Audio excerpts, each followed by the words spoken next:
sagesse est pas encore arrivée avec le temps, c'est bien lui. Toujours aussi mordant que les premiers temps. Benoît Dutrisac. On va voir si ça va fonctionner aussi. Christian Page est avec nous. Monsieur Page, bonjour. Bonjour, tu connais Isabelle? Oui, Isabelle, Christian? Oui. Christian, Il n'y a pas Isabelle? d'interférence? Non, on ne sait pas. On va voir. Ça se passe bien. Bon, tu veux nous sortir cette vieille histoire de Jack l'Éventreur où Montréal a un rôle à jouer, hein? En fait, un des suspects qui a souvent été évoqué dans l'affaire de l'Éventreur est un médecin qui aurait fait ses études à McGill, originaire d'Écosse. Sa famille a immigré à Québec. Il a fait ses études à Montréal, le docteur Neil Cream, qui est devenu vraiment un tueur en Syrie du côté de l'Angleterre au début des années 1890. Il a été arrêté pour le meurtre de plusieurs prostituées dans les quartiers un peu plus huppés quand même, parce que Jack l'Éventreur, c'est les quartiers défavorisés du East London.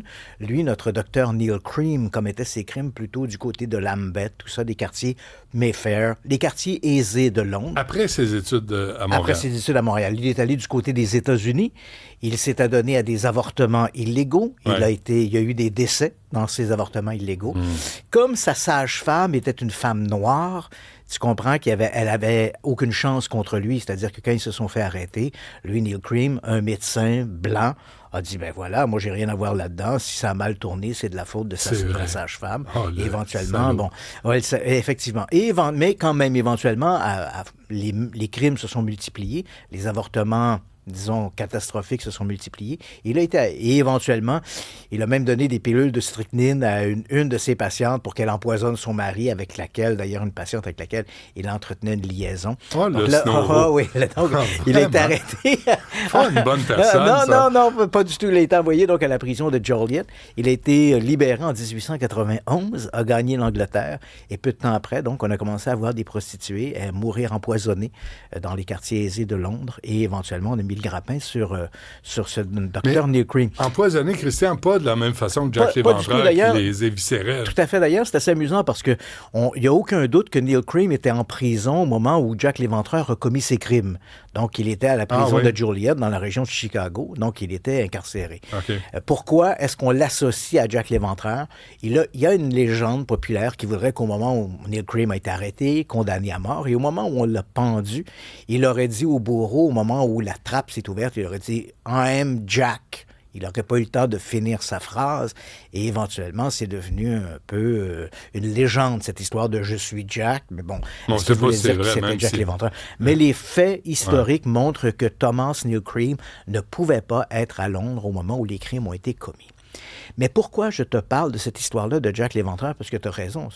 D'abord, il faut quand même le dire, je t'ai préparé une petite vidéo. Jack l'Éventreur n'est pas un tueur né de l'imagination d'un Stephen King.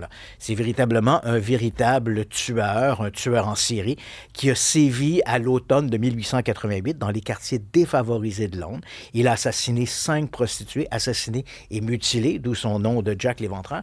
Et puis, à l'automne de 1888, en novembre 1888, il disparaît.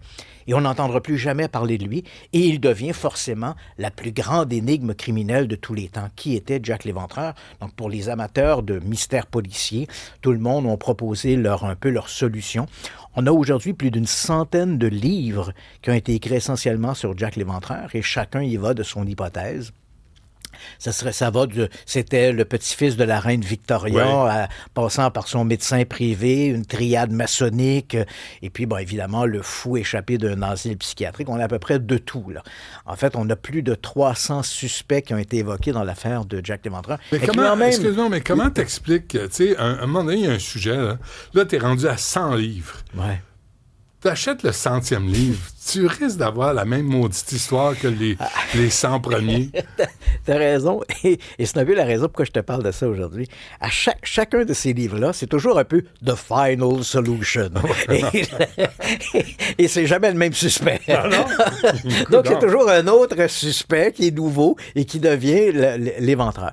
Et pourquoi je t'en parle aujourd'hui? Parce qu'il y a une histoire qui, je ne vais pas reprendre mon expression d'hier, qui rebondit, mais effectivement, c'est une histoire qui rebondit rebondit beaucoup. Qui retontit. Oui, qui rebondit. Mais retontir. Retontir aussi. C'est québécois, ça. À retontir. Tu sais, tu retontis à la maison pour l'heure du souper, là.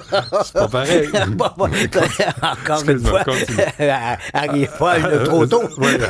Attends avant. Donc, cette histoire-là, mais tu as tout à fait raison. Mais c'est fascinant de voir comment les amateurs d'histoire criminelle sont fascinés par l'identité de Jack l'Éventreur. Et du côté de l'Angleterre, moi, j'ai beaucoup investi en temps et en argent sur l'Éventreur, mais c'est malheureusement une énigme sur laquelle je me suis brisé les dents. Je suis allé à Londres à plusieurs reprises. Je suis le premier journaliste étranger à avoir eu un accès à 100% des archives de Scotland Yard, qui aujourd'hui sont conservées à Kew, en banlieue de Londres, aux Archives nationales. Et j'étais convaincu que je trouverais ma final solution, et je ne l'ai pas trouvé. Le 101e livre. J'ai un autre livre. J'ai un 18e livre en route. Mais finalement, je ne l'ai pas trouvé. Mais l'histoire qui revient régulièrement, c'est... je vais essayer de rendre ça assez simple, mais en même temps, c'est à la fois complexe. On ne sait pas qui était l'Éventreur. Donc, entendons-nous, on ne sait pas qui il était. Mais c'est vrai que quand on fouille dans les archives de Scotland Yard, même la police, à l'époque, n'avait pas non plus de suspect précis. Mais il y a quand même un nom qui est revenu à 2 ou 3 reprises. Mais il n'y a pas de dossier policier sur cet individu-là. C'est un échange entre des policiers. Ah, il y a un type dans le East London qui est un peu bizarre, qui s'appelait Aaron Kosminski. On ne sait pas grand-chose sur Kosminski. Les rapports policiers disent c'est un individu un peu indigent qui a été confié à son frère. Il habite le quartier de Whitechapel, quartier pauvre où les crimes ont été commis. On nous dit c'est un individu qui est un peu indigent, qui se livre à des plaisirs solitaires, hein, c'est mentionné. Probablement, il allait manger des Whoppers.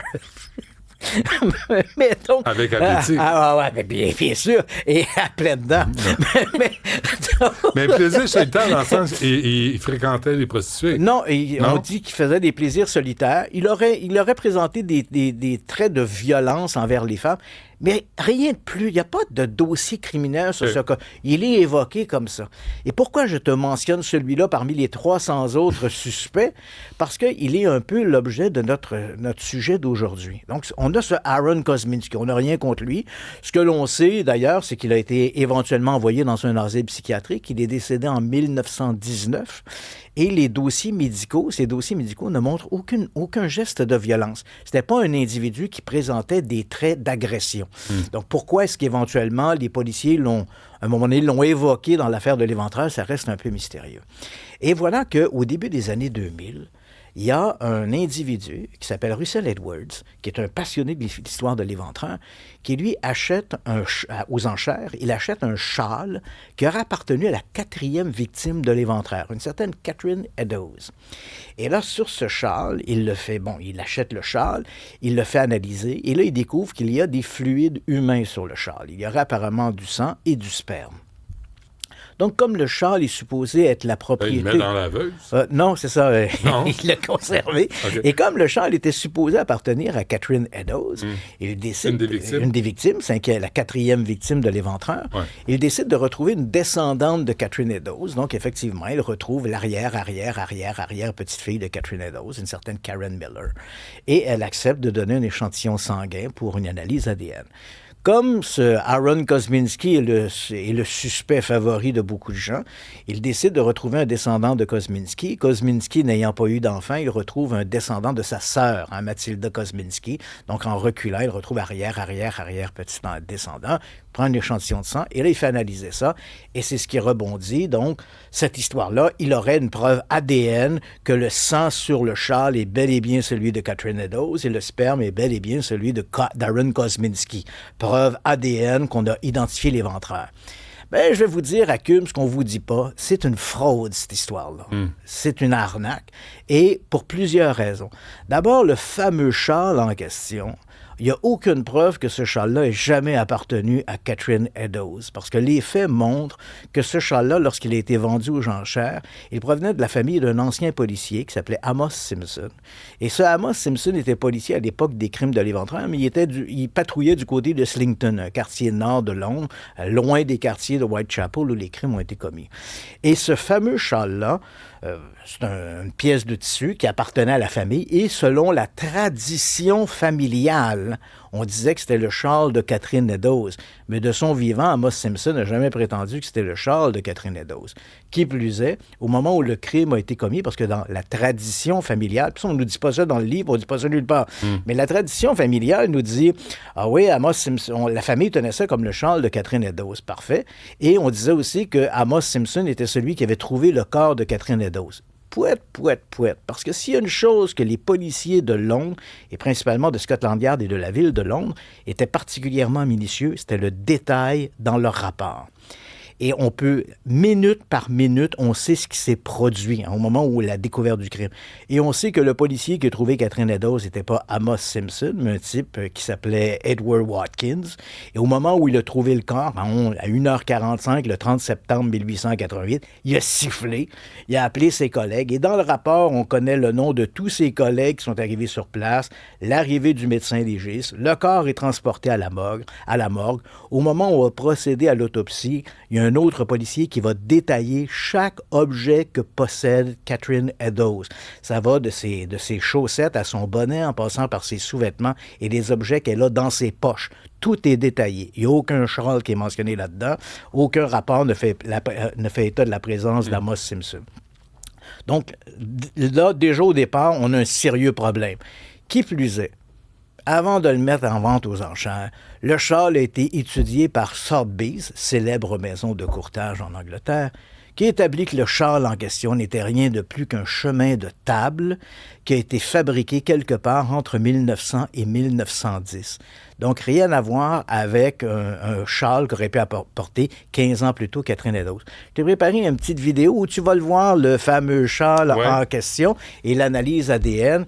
Et ce que ne nous dit pas non plus les ouvrages ou les articles qui parlent de ce sujet-là, c'est que l'ADN qu'on a utilisé, c'est ce qu'on appelle de l'ADN mitochondrial, du mtDNA, qui n'a rien à voir avec l'ADN nucléique qu'on utilise. Quand on dit on a trouvé le sang de l'assassin sur place, puis le sang, on a son ADN.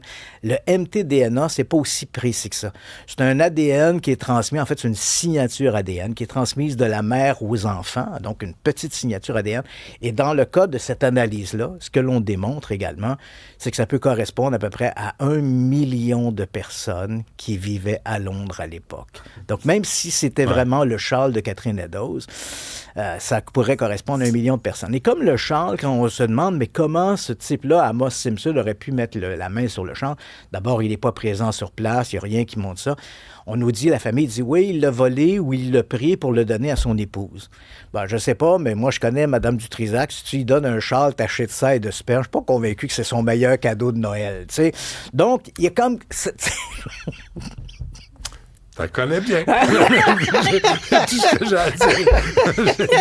Bonne déduction, Sherlock. Donc, tu vois que là-dedans, il y a plein d'affaires qui ne fonctionnent pas et on envoie ça sous silence. Et j'ai vu apparaître cette nouvelle-là encore la semaine dernière. Journaux qui disaient, j'ai vu ça passer dans les médias sociaux, est-ce qu'on a identifié Jack l'Éventreur?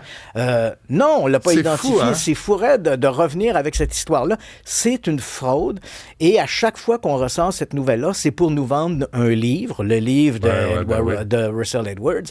Et là, on vient de faire une traduction française, Jack l'Éventreur démasqué, on veut te le vendre, et on nous raconte cette fable-là, mais qui ne tient pas la route. Malheureusement, il faut quand même l'avouer, pratiquement 140 ans après les crimes, on n'a aucune idée de qui était Jack l'Éventreur. C'est fou. Faut qu'on cesse, Christian, mais de lancer une rumeur comme ça, lancer un truc, et que ça colle à travers les années, puis, tu sais, de démystifier tout ça, là, c'est presque impossible. Non, absolument. Ça revient tout le temps. Tout le temps. En fait, souvent, à un mensonge, souvent, la vérité ne suffit pas. Ben, coudonc. On s'arrête là-dessus. As-tu autre chose? Non, c'est beau. Alors, vous avez 100 livres pour vous informer sur Jack l'Éventreur, mais dans le fond, on ne sait pas c'est qui. Non, on ne sait pas c'est qui. On ne saura jamais. Non, c'est ça. Christian, merci. Ça me fait plaisir.